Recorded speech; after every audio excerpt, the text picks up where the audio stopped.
Señor, esa niña vivió conmigo en el orfanato, gritó la limpiadora al verla en el retrato. ¿Qué harías si descubrieras que tu mejor amiga de infancia era en realidad heredera desaparecida que todo un país buscaba? Ana Sofía Ramírez tenía 24 años, trabajando como empleada doméstica en mansión más opulenta de Recoleta, cuando vio el retrato que detuvo su corazón. Era niña de 7 años con ojos verdes que conocía tan bien como los suyos propios, porque habían compartido catre en orfanato durante 3 años cruciales. Señor, esa niña vivió conmigo en el orfanato. Ana Sofía gritó cuando finalmente confrontó al dueño de la mansión, Alejandro Delgado, el hombre cuya hija Isabella había sido secuestrada a los 4 años. Lo que Ana Sofía no sabía era que estaba a punto de desenredar misterio que había consumido país entero. Isabella había sido arrebatada de parque en 2007, su madre se había suicidado 2 años después de dolor, y su padre había gastado fortuna buscándola sin resultado. Durante todo ese tiempo, Isabella estaba escondida donde nadie pensó buscar, en orfanato a kilómetros de distancia, usando nombre falso, siendo cuidada por niña de 9 años que no tenía idea de que estaba protegiendo a heredera multimillonaria. Esta es la historia devastadora de cómo empleada doméstica sin nada quebró caso que Policía Federal y detectives privados no pudieron resolver, probando que a veces las respuestas más importantes vienen de lugares más inesperados, y que amor entre hermanas elegidas puede trascender incluso los secretos más oscuros. La mansión Delgado se elevaba como fortaleza de riqueza en el exclusivo barrio de Recoleta en Buenos Aires, Argentina, sus paredes de mármol italiano y ventanas de vidrio emplomado gritando el tipo de dinero antiguo que había sobrevivido a dictaduras, crisis económicas, y el paso implacable del tiempo. Ana Sofía Ramírez tenía 24 años cuando consiguió el trabajo como empleada doméstica allí, su tercer día limpiando los pisos superiores de la propiedad que tenía más habitaciones que ella podría contar en una sola pasada. No toques nada innecesario, la gobernanta, señora Eugenia, había advertido en voz que dejaba claro que no toleraría errores. El señor Delgado es muy particular sobre sus posesiones. Si rompes algo, sale de tu salario, y créeme, no puedes pagar ni la lámpara más barata en esta casa. Ana Sofía había sentido nerviosamente, cargando su carrito de suministros de limpieza por la escalera de caracol de mármol que probablemente costaba más que ella ganaría en toda su vida. Necesitaba este trabajo desesperadamente. Después de envejecer fuera del sistema de orfanatos a los 18 años sin familia que la reclamara, había pasado los últimos 6 años saltando de empleo en empleo, nunca logrando estabilidad suficiente para construir algo mejor. A los 24, vivía en habitación alquilada diminuta que compartía con otras 2 mujeres en una pensión en Constitución, y cada peso de su salario de 85,000 pesos mensuales era precioso. La biblioteca está al final del pasillo a la izquierda, continuó señora Eugenia, su voz resonando por el corredor vacío decorado con pinturas que probablemente valían millones. El señor Delgado está de viaje de negocios en Europa, así que tienes toda la mañana para limpiar allí. Pero sé rápida, regresa al mediodía y no le gusta ver personal de limpieza cuando llega a casa. Ana Sofía murmuró otro sí, señora y siguió las instrucciones, sus zapatos baratos haciendo pequeños sonidos chirriantes en el piso de parquet encerado que reflejaba su imagen como espejo imperfecto. La biblioteca era espaciosa e intimidante, con estanterías del piso al techo repletas de libros con encuadernaciones de cuero que probablemente nunca habían sido leídos, comprados simplemente para impresionar a visitantes. Había escritorio de caoba en el centro, sillones de cuero fino, y las paredes no cubiertas por estantes estaban decoradas con retratos en marcos dorados elaborados que parecían pertenecer a museo, no casa privada. Rico que le gusta exhibirse, pensó Ana Sofía con toque de amargura mientras comenzaba a quitar el polvo de las estanterías superiores usando banquito para alcanzar. Había crecido sin nada, literalmente nada más allá de ropa donada y comida institucional en el orfanato Sagrado Corazón donde pasó 18 años de su vida y ver este tipo de riqueza ostentosa siempre removía algo dentro de ella. No era exactamente envidia, sino cuestionamiento constante sobre por qué algunas personas nacían con todo y otras con nada, como si lotería cósmica hubiera decidido desde nacimiento quién merecía felicidad y quién merecía lucha. Estaba en la tercera estantería cuando decidió limpiar los cuadros, siguiendo las órdenes de señora Eugenia de ser meticulosa. Había 5 retratos en la pared principal de la biblioteca, una pareja mayor que probablemente eran los padres o abuelos del señor Delgado, retrato formal de hombre de unos 40 años en traje de gala que debía ser el dueño mismo, mujer rubia elegante en vestido de noche que tal vez era esposa o hermana fallecida, y entonces Ana Sofía se congeló.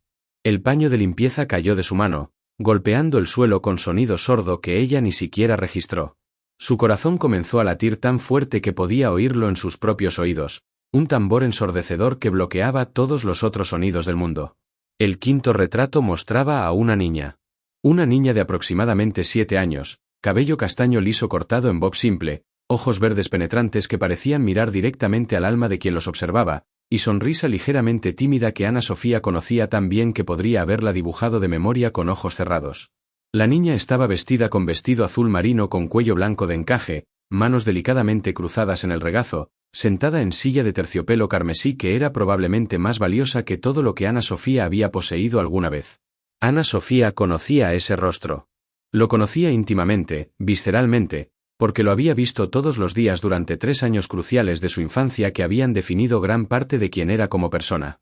No puede ser, susurró, su voz tan baja que apenas era audible incluso para ella misma. No puede ser Valentina. Pero era. Sin sombra de duda, aquella era Valentina Morales, o al menos ese era el nombre que la niña usaba cuando ambas vivieron en el orfanato Sagrado Corazón de 2008 a 2011. Ana Sofía tenía 9 años cuando Valentina llegó al orfanato, una niñita asustada de solo 5 años que lloraba todas las noches llamando a su madre, su voz pequeña quebrándose mientras repetía mamá, mamá, quiero a mi mamá en bucle interminable que rompía corazones de hasta las cuidadoras más endurecidas. Por favor, llévame a casa, quiero a mi mamita, quiero a mi mamita, sollozaba en el catre inferior del de Ana Sofía, su vocecita destrozada por tanto llorar que eventualmente se volvía ronca y luego simplemente silenciosa mientras las lágrimas continuaban cayendo sin sonido. Ana Sofía, ya veterana del sistema con 4 años de experiencia en orfanato habiendo llegado a los 5 años cuando sus padres murieron en accidente de auto que ella apenas recordaba, había asumido rol protector casi inmediatamente. Le enseñó a Valentina dónde estaba el comedor, cómo evitar a los niños mayores que disfrutaban intimidar a los nuevos, cuando era seguro usar el baño sin ser molestada, qué cuidadoras eran amables y cuáles había que evitar a toda costa. Vas a estar bien, ¿vale? Ana Sofía solía susurrar en las noches difíciles cuando los sollozos de Valentina se hacían tan intensos que Ana Sofía bajaba de su catre superior para acurrucarse con la niña más pequeña. Yo te cuido. Somos hermanas ahora, hermanas de orfanato. Y las hermanas se protegen entre sí. Y Valentina, con esos enormes ojos verdes llenos de lágrimas que hacían que incluso adultos más severos sintieran punzada de compasión, se había aferrado a Ana Sofía como si fuera tabla de salvación en océano de caos y abandono. Durante 3 años, fueron inseparables de la manera que solo niños en instituciones pueden ser no relacionadas por sangre pero unidas por trauma compartido y necesidad mutua de no estar completamente solas en mundo que parecía diseñado para recordarles que nadie las quería. Ana Sofía enseñaba a Valentina a leer usando libros donados que apenas tenían páginas completas, sus cubiertas cayéndose y páginas faltantes haciendo que tuvieran que adivinar partes de las historias. Dividía su comida cuando Valentina estaba demasiado enferma para ir al comedor, dándole las mejores porciones incluso cuando significaba que Ana Sofía se iría a la cama con hambre. Inventaba historias elaboradas sobre princesas y héroes para distraer a la niña más pequeña del ambiente frío y sin amor donde vivían, creando mundos fantásticos donde siempre había finales felices porque la realidad nunca los proporcionaba. Un día, Ana Sofía prometía mientras trenzaba el cabello de Valentina o le enseñaba a contar usando piedras que habían recogido del patio, alguien nos va a adoptar. Una familia grande y feliz que va a querer 2 hermanas de una vez.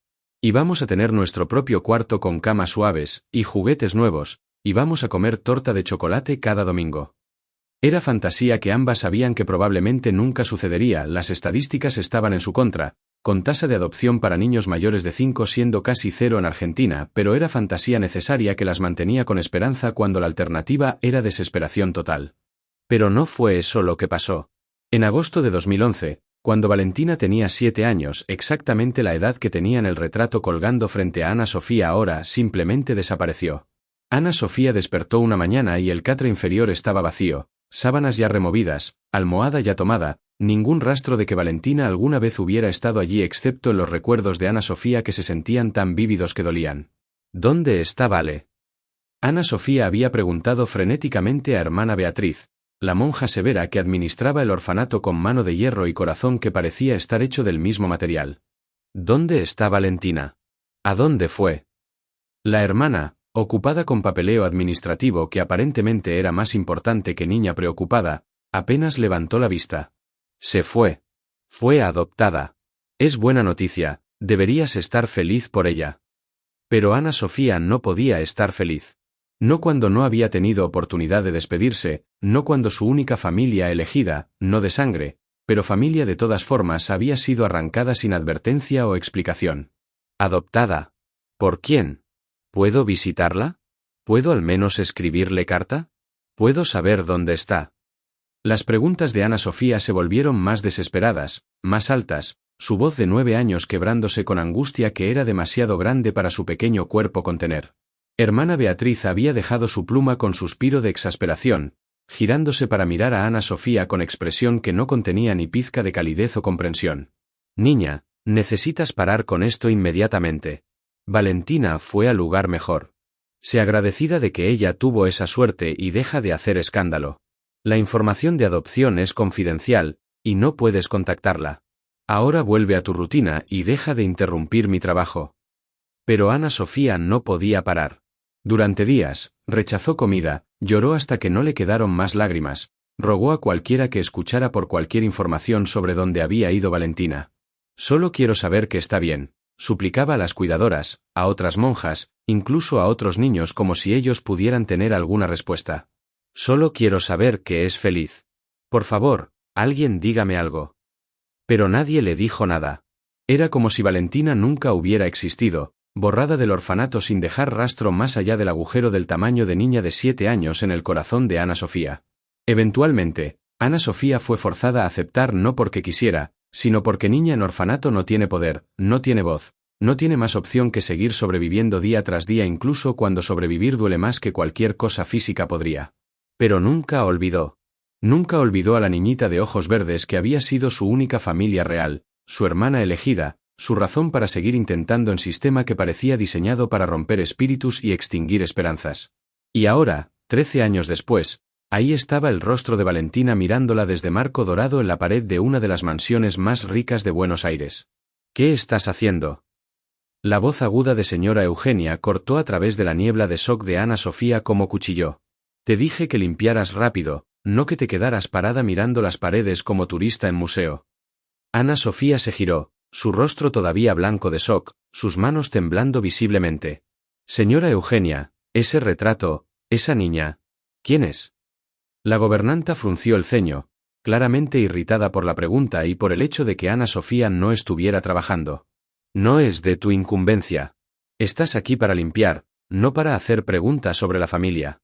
Ahora vuelve al trabajo antes de que decida que no eres adecuada para este puesto. Pero Ana Sofía no podía dejarlo pasar. Algo dentro de ella, instinto de supervivencia forjado en años de no tener a nadie que abogara por ella, desesperación por respuestas después de 13 años de no saber, o simplemente rechazo a ser silenciada nuevamente como había sido cuando era niña impotente, la empujó adelante incluso sabiendo que podría costarle el empleo que necesitaba para comer. Por favor, señora Eugenia. Es importante. Realmente necesito saber quién es esa niña en el retrato. Había algo en su voz, una intensidad que iba más allá de simple curiosidad, que hizo que la gobernanta pausara y realmente mirara a Ana Sofía por primera vez. ¿Por qué te importa tanto? Ana Sofía tomó decisión en fracción de segundo. Podía perder el trabajo por esto. Probablemente lo perdería. Pero algunas cosas eran más importantes que empleo, y encontrar a Valentina, entender qué le había pasado, si estaba bien, si recordaba a la hermana mayor que había prometido siempre cuidarla, era una de esas cosas. Porque conocía a esa niña. Vivimos juntas en el orfanato Sagrado Corazón hace 13 años. Su nombre era Valentina Morales, o al menos ese era el nombre que usaba. Y un día simplemente desapareció, y nunca supe qué le pasó. Pero ese rostro. Reconocería esos ojos en cualquier parte. Esa es Valentina. El silencio que siguió era tan profundo que Ana Sofía podía oír el tic-tac del reloj antiguo en el escritorio, cada segundo marcado en silencio que se sentía como eternidad. Señora Eugenia se había quedado completamente inmóvil, su rostro pasando por serie de expresiones, sorpresa, incredulidad, y entonces algo que parecía muchísimo a miedo real. Estás mintiendo, dijo señora Eugenia finalmente, pero su voz estaba temblando de manera que no había temblado antes. Estás inventando historia para llamar la atención o para intentar extorsionar a la familia.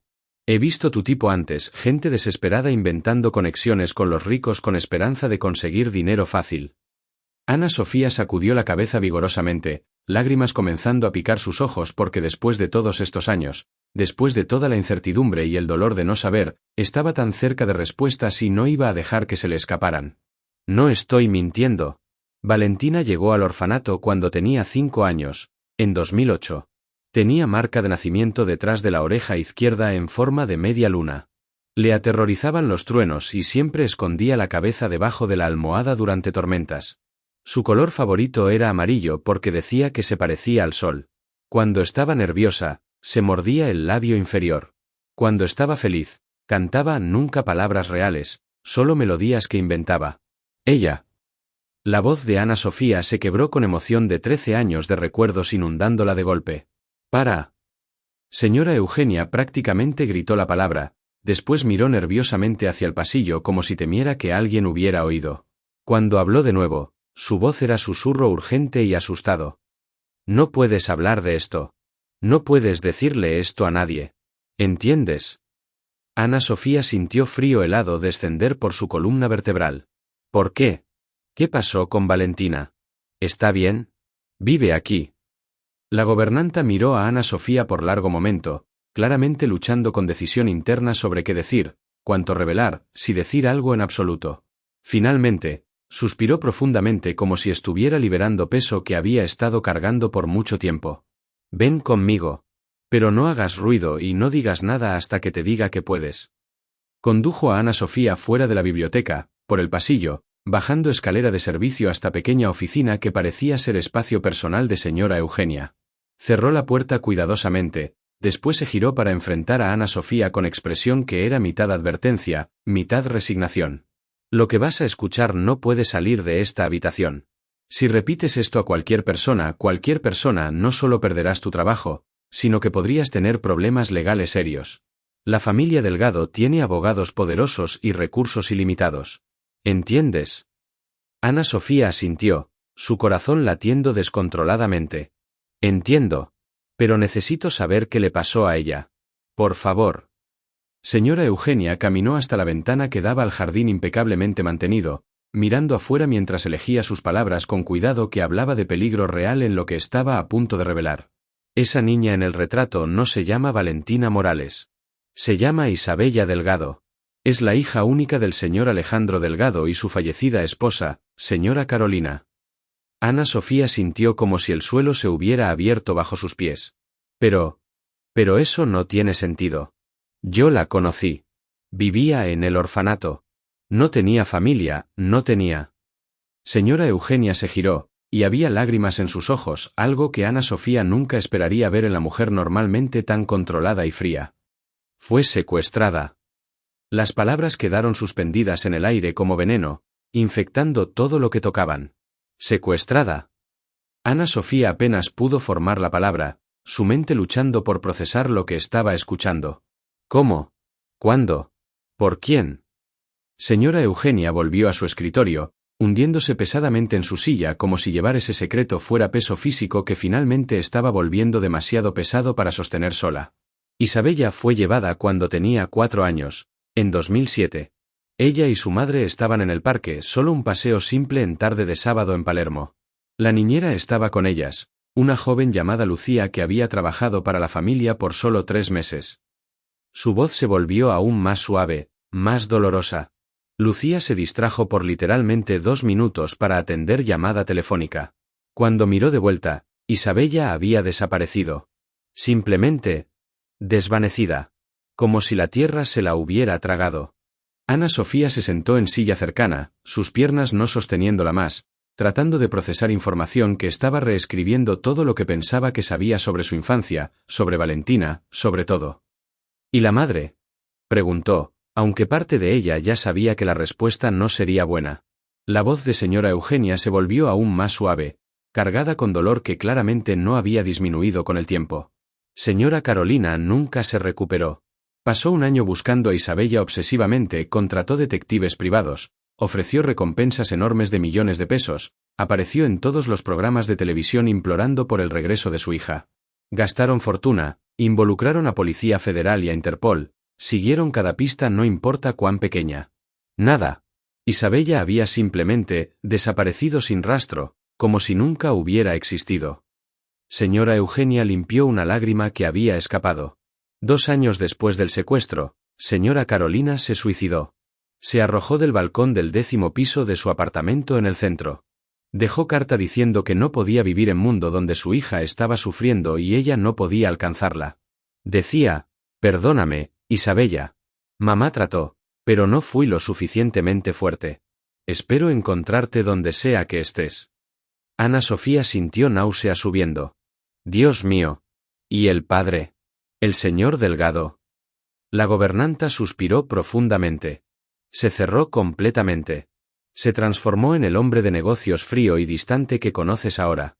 Mantiene el retrato de Isabella en cada habitación principal de la casa. Hay uno en su dormitorio, uno en su estudio privado, uno aquí en la biblioteca, uno en el comedor, como si estuviera manteniendo vigilia constante, esperando que de alguna manera ella simplemente camine de vuelta a casa un día.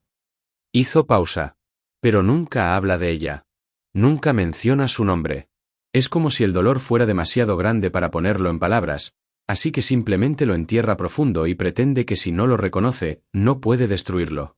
Pero te puedo decir, después de trabajar para él durante 8 años, que está destruido de todas formas.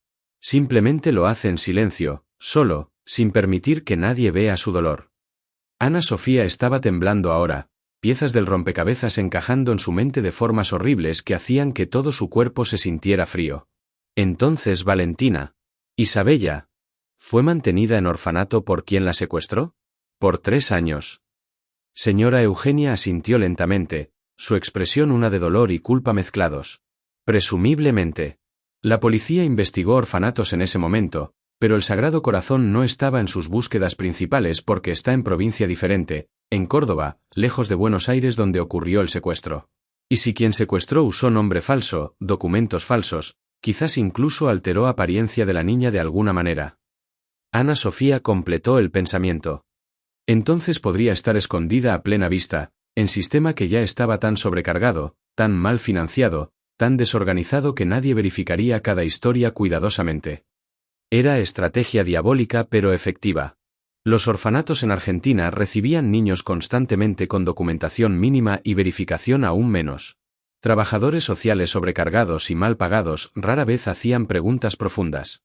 Y niña traumatizada de 5 años diciendo que tenía madre pero no podía encontrarla no era inusual. Muchos niños en el sistema tenían padres vivos pero incapaces o no dispuestos a cuidarlos, así que historias confusas sobre familia perdida eran trágicamente comunes. Pero entonces, Ana Sofía continuó, su mente acelerándose mientras trataba de entender todo, alguien la sacó del orfanato en 2011. Cuando tenía 7 años. Alguien que sabía quién era realmente. Señora Eugenia se quedó muy quieta, su expresión cerrándose de manera que le decía a Ana Sofía que estaba llegando a la parte de la historia que era aún más oscura, aún más peligrosa de conocer. ¿Qué pasó en 2011? Ana Sofía presionó, aunque parte de ella tenía miedo de la respuesta. ¿Quién la sacó? ¿Por qué? La gobernanta miró sus manos, retorciéndolas en su regazo. No sé todos los detalles. Ni siquiera el señor Delgado los sabe todos. Pero lo que sé es esto: Isabella Valentina para ti fue sacada del orfanato en agosto de 2011 bajo algún tipo de orden legal que luego resultó ser completamente fraudulenta. Alguien falsificó documentos de adopción, sobornó a funcionarios, creó papeleo completo que hacía parecer que todo era legítimo. Ana Sofía sintió horror creciente. ¿Y nadie cuestionó esto? ¿Nadie verificó?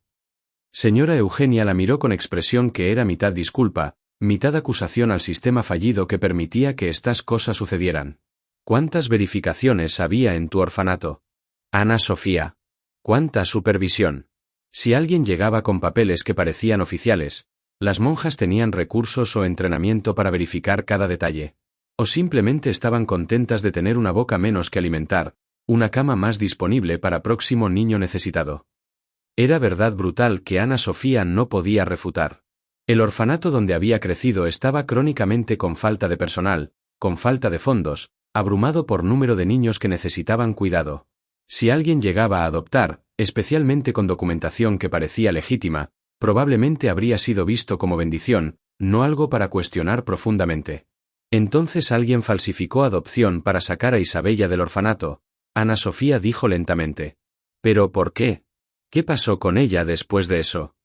Y fue aquí donde señora Eugenia se quedó verdaderamente silenciosa, su rostro cerrándose completamente de manera que dejaba claro que había alcanzado límite de lo que estaba dispuesta o capaz de compartir.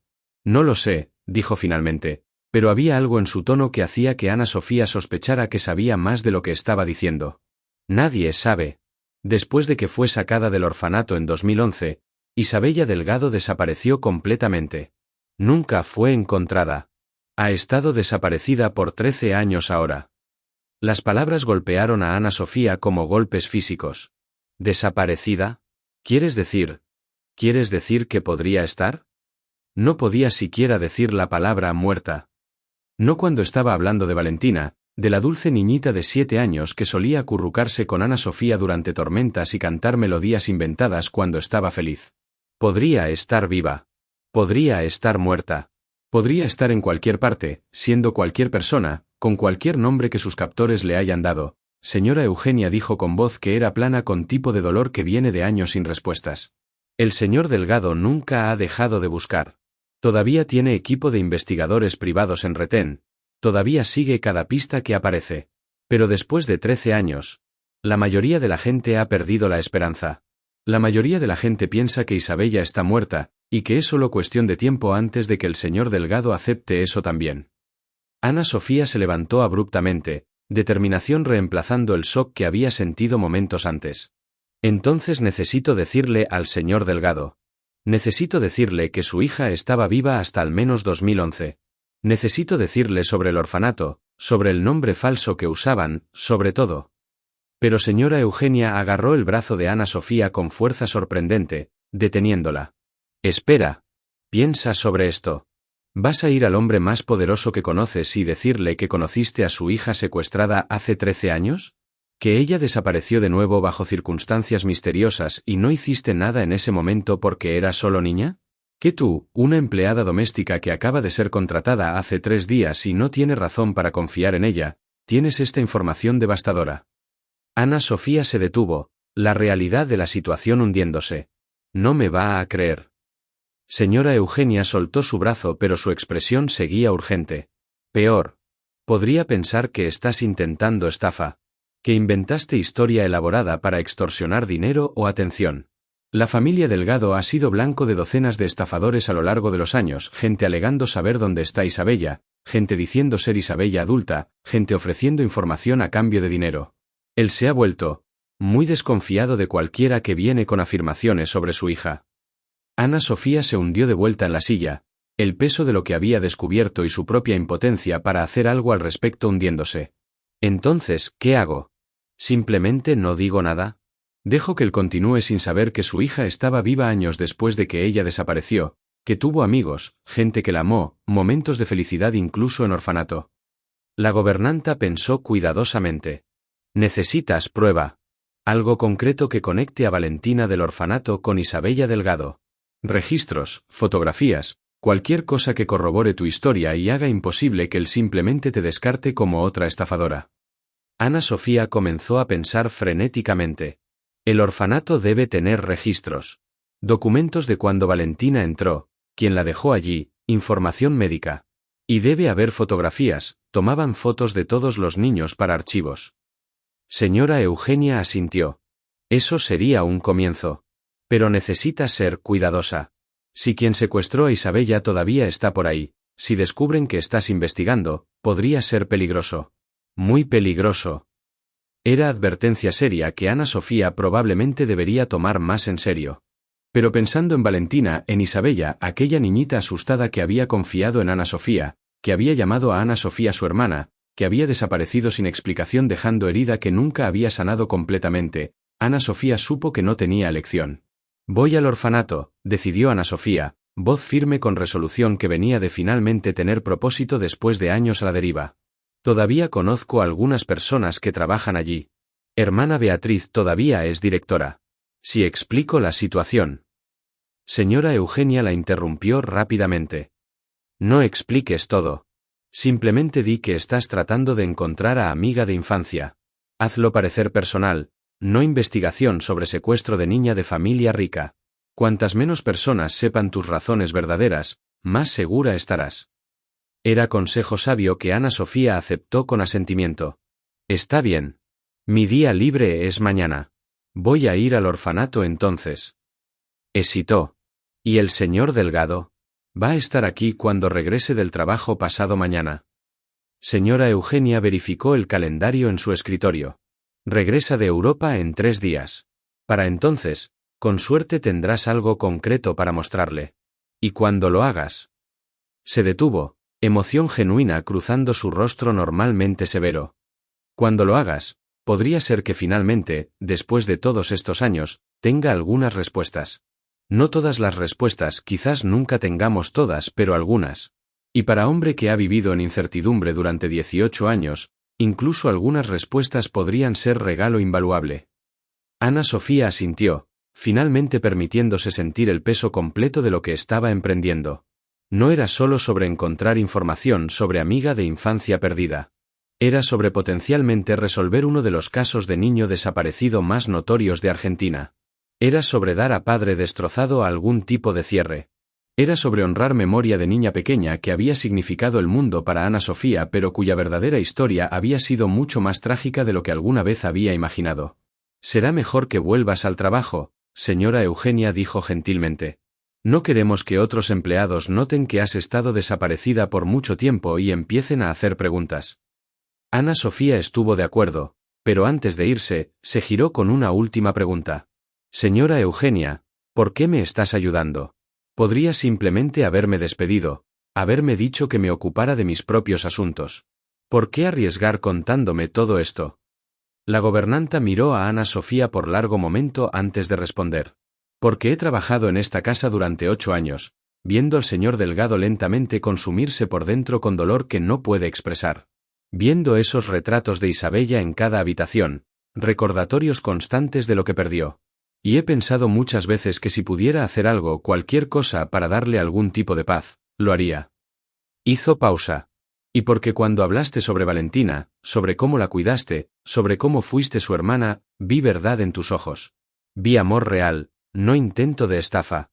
Y pensé que tal vez, solo tal vez, después de todos estos años de impostores y falsa esperanza, has sido enviada aquí por razón. Que quizás finalmente hay verdadero progreso en encontrar qué pasó con Isabella. Era mucho confiar, mucho esperar. Pero mientras Ana Sofía volvía a la biblioteca para terminar su trabajo de limpieza, mirando ese retrato de niña de 7 años con ojos verdes que ahora sabía era Isabella Delgado quien había sido Valentina Morales quien había sido hermana elegida de Ana Sofía, hizo promesa silenciosa. Voy a encontrarte, ¿vale? O voy a encontrar qué te pasó. No voy a dejarte desaparecer de nuevo. Y con esa promesa ardiendo en su corazón, Ana Sofía comenzó jornada que desenredaría secretos enterrados durante casi 2 décadas, expondría conspiración que iba más profundo de lo que nadie había imaginado, y finalmente traería algo de justicia para niña que había sido robada de su familia y cuya historia merecía ser contada.